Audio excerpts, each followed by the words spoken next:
Bonjour à tous. Aujourd'hui, on va décortiquer la stratégie qui se cache derrière l'une des plus grandes transformations de l'industrie automobile de ces dernières années, celle de Renault. C'est la question centrale en fait. Le cas de Renault, c'est une étude vraiment fascinante sur un défi stratégique avec des enjeux colossaux. Et on va voir ensemble comment ils s'y sont pris, étape par étape. D'abord, un peu de contexte.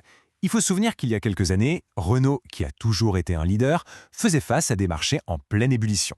Et sa réponse, ça a été un plan très ambitieux avec un nom qui claque, la Rénolution. Ok, attardons-nous là-dessus une seconde. On ne parle pas juste d'un petit redressement financier, hein. C'est un changement fondamental, un changement d'identité et de modèle économique. C'est bien plus profond qu'un simple ajustement.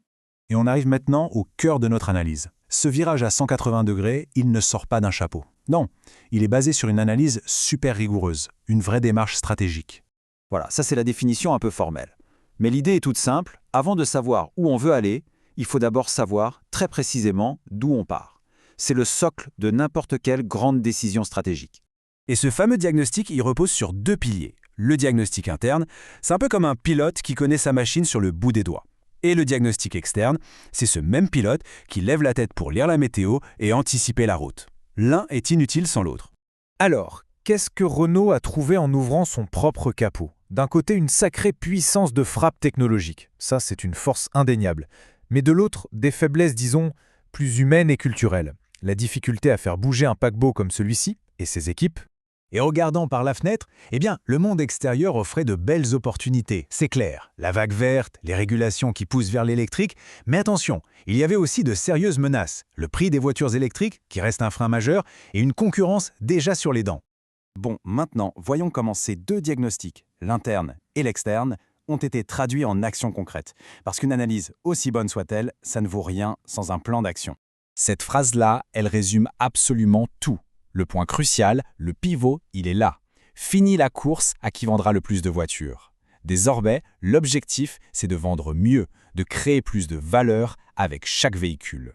Et ce n'est pas juste un slogan, loin de là. Ce chiffre, une baisse de production de presque un quart, c'est la preuve la plus tangible de la première partie de la stratégie. Moins de volume. Accepter de produire moins, c'est une décision radicale qui montre à quel point le changement est sérieux. Et voilà la deuxième partie du calcul, plus de valeur. Pour contraster avec la baisse de production, on a cet objectif, une marge opérationnelle de plus de 10%. L'équation est simple, on produit moins, mais chaque voiture doit rapporter beaucoup plus. Le pivot, il est là. Ce qui est vraiment intéressant, c'est que pour que ça marche, il a fallu tout changer, même la structure. On ne peut pas viser la valeur avec une organisation qui a été pensée pour le volume. Du coup, Renault a été réorganisé en entités plus petites, plus agiles. Ampère pour l'électrique, Alpine pour le luxe, chaque unité a sa propre mission. C'est malin. Et si on devait choisir un seul et unique symbole de toute cette transformation, ce serait elle. La nouvelle Renault 5, c'est la Rénolution sur 4 roues.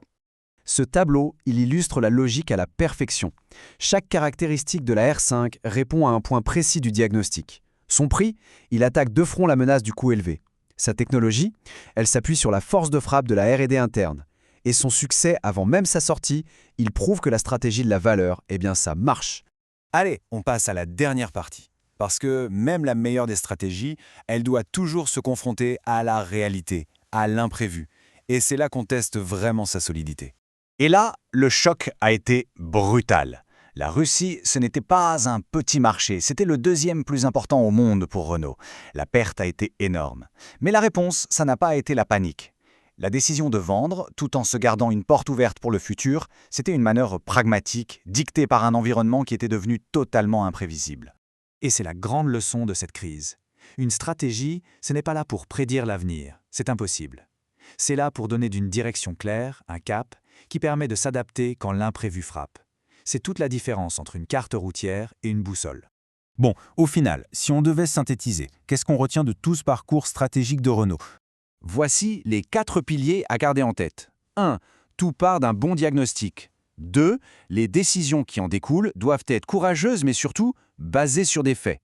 3. La structure de l'entreprise doit suivre la stratégie, et pas l'inverse. Et enfin, 4. Il faut être prêt à s'adapter en permanence. C'est ça l'essence d'une stratégie qui gagne. On termine avec une question ouverte. Le cas Renault nous montre comment on gère une transformation majeure. Mais les prochaines révolutions technologiques, elles sont déjà là. La question, ce n'est pas de savoir si elles vont arriver, mais plutôt comment l'industrie va y répondre. Merci d'avoir suivi cette analyse.